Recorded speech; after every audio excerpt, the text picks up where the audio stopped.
Hi team. ஒரு மரத்தோட பூவில் இருந்து சர்க்கரை எடுத்தா எப்படி இருக்கும்? இன்னைக்கு நம்ம பார்க்க போற மரம் வந்து பாத்தீங்க அப்படின்னா இலுப்பை மரம்.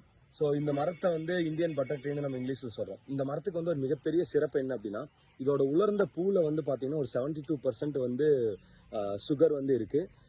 அதாவது முன்னாடி எல்லாம் வந்து பார்த்தா ஒரு கிராம காடுகள்னு சொல்லுவாங்க. அதாவது கோயில்கள் இருக்கிற இடத்துல ஒட்டி எல்லாமே வந்து இலுப்பை மரங்கள் இருக்கும். இந்த இலுப்பை மரங்கள்ல வந்து ரொம்ப சிறப்பு என்னன்னா, அதோட எண்ணெய், நம்ம இலுப்பையிலிருந்து எடுக்கிற எண்ணெயில வந்து பாத்தீங்கன்னா கருவறையில வந்து விளக்கெல்லாம் பத்த வைக்கிறதுக்கு யூஸ் பண்ணும்போது அதுல இருந்து வர்ற புகை வந்து எந்த ஒரு கருப்பு விதமோ கருவறை வந்து எதுவுமே பாதிச்சிடாது. அது இல்லாம இது வந்து மலை மேகங்களை ஈர்க்கக்கூடிய மேகம். இதோட கிரௌத் வந்து ரொம்ப ஸ்லோ தான். பட் இந்த மாதிரி மரத்தை வந்து சூஸ் பண்ணி நான் வந்து பார்க்குக்குள்ள வச்சு இந்த மரத்தை எல்லாமே வந்து ரொம்ப கொண்டு வந்திருக்கோம். இது வந்து ரொம்ப பொக்கிஷமான மரம். கடந்த ஒரு 100 வருஷத்துல வந்து அதிகமாக அழிக்கப்பட்ட மரமும் இதுதான். ஸோ இந்த மாதிரி மரங்களுக்கு வந்து சப்போர்ட் பண்றது அப்படிங்கிறது ரொம்ப முக்கியம். நீங்களும் இந்த மாதிரி மரங்களை வந்து வைக்கணும்னு நினைச்சா ஸ்ப்ரெட் லவ் ஃபவுண்டேஷனை வந்து அணுகலாம். Let's together fight against climate change.